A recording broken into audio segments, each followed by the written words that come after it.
Hi hello. അപ്പോൾ നമ്മളിന്ന് നോക്കാൻ പോകുന്നത് ഒരു ബഡ്ജറ്റ് പ്രൊജക്ടർ സെറ്റപ്പാണ്. നമ്മൾ യൂസ് ചെയ്തേക്കുന്നത് യുവഗോ പ്ലസ് എന്ന് പറഞ്ഞൊരു മോഡലാണ്. 6000-7000 റേഞ്ചിൽ വരുന്നൊരു മോഡലാണ്. നമ്മൾ എന്താ ചെയ്തേക്കുന്നത് വെച്ച് കഴിഞ്ഞാൽ വാളിൽ ഇങ്ങനെ മൗണ്ട് ചെയ്ത് വെച്ചേക്കുവാണ്. വാളിൽ മൗണ്ട് ചെയ്യാനായിട്ട് നമ്മൾ ഒരു 3D പ്രിന്റഡ് ബ്രാക്കറ്റ് യൂസ് ചെയ്തിട്ടുണ്ട്. അപ്പോൾ നമുക്ക് ഇതിങ്ങനെ ഈ പ്രൊജക്ടർ ഇങ്ങനെ സ്ലൈഡ് ചെയ്തിട്ട് എടുക്കുകയും ഇടുകയും ചെയ്യാം. ഇതിന്റെ കൂടെ യൂസ് ചെയ്തേക്കുന്നത് ഒരു സോണിയുടെ സൗണ്ട് ബാറാണ്. ഇതൊരു ബഡ്ജറ്റ് സെറ്റപ്പ് എന്ന് പറയുകയും ചെയ്തു, പക്ഷേ സോണിയുടെ സൗണ്ട് ബാറും ഉണ്ട്. അപ്പോൾ എന്താ സംഭവം എന്ന് വെച്ച് കഴിഞ്ഞാൽ ഞാൻ ഈ പ്രൊജക്ടറിന്റെ സെറ്റപ്പ് ചെയ്തുകൊണ്ടിരിക്കുന്ന സമയത്ത് എൻ്റെ ഫ്രണ്ട് പറഞ്ഞു പുള്ളി ഈ സൗണ്ട് ബാർ യൂസ് ചെയ്യുന്നില്ല, കാരണം പുള്ളിയുടെ വീട്ടിൽ കുഞ്ഞു പിള്ളേരൊക്കെ ഉണ്ട്, അപ്പം അധികം സൗണ്ട് ഒന്നും വെക്കാൻ പറ്റുന്നില്ല. അപ്പോൾ അങ്ങനെ പറഞ്ഞപ്പോൾ ഞാൻ പുള്ളി കൊണ്ടുപോകാൻ പറഞ്ഞു. അങ്ങനെ ഞാൻ പുള്ളിയുടെ അടുത്ത് എടുത്തുകൊണ്ട് വന്നതാണ്. അല്ലെങ്കിൽ ഞാനൊരു നോർമൽ ചെറിയൊരു ബ്ലൂടൂത്ത് സ്പീക്കർ ഇതിന്റെ കൂടെ യൂസ് ചെയ്യാമെന്നാണ് വിചാരിച്ചുകൊണ്ടിരുന്നത്. സൗണ്ട് ബാറിന് ഓഡിയോ ഇൻപുട്ട് കൊടുക്കാൻ നമ്മൾ എന്താ ചെയ്തേക്കുന്നത് വെച്ച് കഴിഞ്ഞാൽ ഈ പ്രൊജക്ടർ ഔട്ട്പുട്ട് HDMI ആർക്ക് ഔട്ട്പുട്ട് ചെയ്യും, അതായത് HDMI കൂടെ ഓഡിയോ ഔട്ട്പുട്ട് ചെയ്യും. അപ്പോൾ നമ്മൾ അതിനെയാണ് കണക്ട് ചെയ്തേക്കുന്നത്. ഈ സൗണ്ട് ബാറിൽ ഉള്ള ഓപ്ഷൻ എന്ന് പറഞ്ഞു കഴിഞ്ഞാൽ ബ്ലൂടൂത്ത് ഉണ്ട്, പിന്നെ ഒപ്റ്റിക്കലും ഉണ്ട്, പിന്നെ HDMI ആർക്കും ഉണ്ട്. ഇത് സൗണ്ട് ബാർ HDMI ആർക്ക് സപ്പോർട്ട് ചെയ്യും, അതായത് എൻഹാൻസ്ഡ് ഓഡിയോ സപ്പോർട്ട് ചെയ്യും. പക്ഷേ നമ്മുടെ ഈ പ്രൊജക്ടറിൻ്റെ അകത്ത് ബഡ്ജറ്റ് പ്രൊജക്ടർ ആയതുകൊണ്ട് നമുക്കുള്ളതെന്ന് പറഞ്ഞു കഴിഞ്ഞാൽ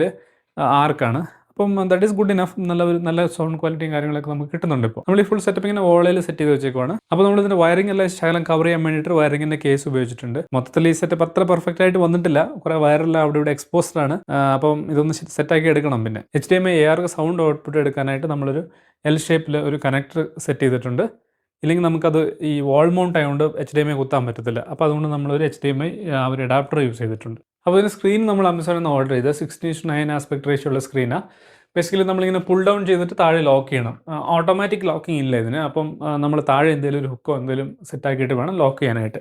ഈ ഒരു പ്രൊജക്ടർ സെറ്റപ്പിന് ഏറ്റവും വലിയ ചാലഞ്ച് എന്ന് വെച്ച് കഴിഞ്ഞാൽ സ്ക്രീൻ മൗണ്ട് ചെയ്യുന്നില്ലായിരുന്നു. കാരണം എന്ന് വെച്ചാൽ ഇവിടെ നോക്കി കഴിഞ്ഞാൽ അറിയാം, ഇവിടെ നമുക്ക് മേളിലിങ്ങനെ ഓപ്പൺ ആണ്, മേളിലിങ്ങനെ വാൾ സപ്പോർട്ട് ഇല്ല, ചെറിയ ഗ്യാപ്പ് ഉണ്ട്. പിന്നെ നമ്മൾ ഫുള്ള് ഇപ്പോൾ മേളിൽ കയറ്റി മൗണ്ട് ചെയ്ത് കഴിഞ്ഞാൽ ആ സ്ക്രീൻ ഭയങ്കര ഹൈറ്റിലായി പോകും, നമുക്കിങ്ങനെ വ്യൂയിങ് ആംഗിൾ സെറ്റായിട്ട് വരത്തില്ല. അപ്പോൾ അതിന് നമ്മൾ എന്താ ചെയ്തേക്കണമെന്ന് വെച്ച് കഴിഞ്ഞാൽ ഇവിടെ 2 പ്ലൈവുഡിൻ്റെ പീസ് വെച്ചിട്ട് അവിടെ പ്ലൈവുഡിൻ്റെ പീസ് വെച്ചിട്ടാണ് നമ്മൾ അതിൻ്റെ മേളിൽ മൗണ്ട് ചെയ്തേക്കുന്നത്. ഇവിടെ എന്താണെന്ന് വെച്ച് കഴിഞ്ഞാൽ ഈ ഡോറിൻ്റെ ഒരു എക്സ്ട്രാ ലെയർ ഇങ്ങനെ പൊങ്ങി വന്നിട്ടുണ്ട്. അപ്പോൾ നമുക്ക് അവിടെ മൗണ്ട് ചെയ്യാൻ പറ്റത്തില്ലായിരുന്നു. പിന്നെ അപ്പോൾ ഈ പ്ലൈവുഡ് ഇപ്പോൾ അങ്ങനെ തന്നെ വെച്ചേക്കുന്നത്, അതിനൊന്നും ചെയ്തിട്ടില്ല. അപ്പോൾ അതിനൊരു പട്ടിയൊക്കെ ഇട്ട് സാധനം റെഡിയാക്കി എടുക്കണം. പിന്നെ ഇതിൻ്റെ ക്ലാരിറ്റി കുഴപ്പമില്ല, ഒരു നല്ല ക്ലാരിറ്റി ഉണ്ട്. അതായത് ക്ലോസപ്പ് ഷോട്ട്സ് ഒക്കെ നല്ല ക്ലാരിറ്റി ഉണ്ട്.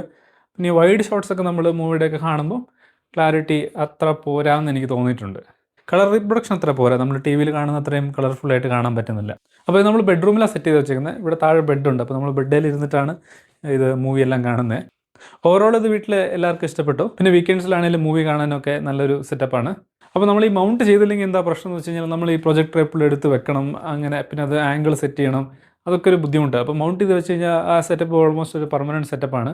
പിന്നെ നമുക്കത് എപ്പോൾ വേണമെങ്കിൽ ജസ്റ്റ് ഒന്ന് റിമോട്ടിൽ ഓണാക്കി നമുക്ക് അടിപൊളിയായിട്ട് മൂവി കാണാം.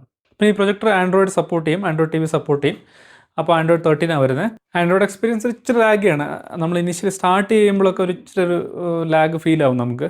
പിന്നെ ഇപ്പോൾ നമ്മളിപ്പോൾ ഒരു പ്രൈം ആപ്പൊക്കെ ലോഞ്ച് ചെയ്തിട്ട് നമ്മളത് സ്ട്രീം ചെയ്യാൻ തുടങ്ങുന്ന സമയത്ത് ഒരു ചെറിയൊരു ഹിക്കപ്പ് ഉണ്ട്. അത് കഴിഞ്ഞാൽ പിന്നെ കുഴപ്പമില്ല. ഒന്ന് സ്ട്രീമിംഗ് തുടങ്ങി കഴിഞ്ഞാൽ പിന്നെ കുഴപ്പമില്ല, ഒരു ഇത് നല്ല സ്മൂത്ത് ആയിട്ടാണ് പ്ലേ ആവുന്നത്. Okay guys, thank you, by.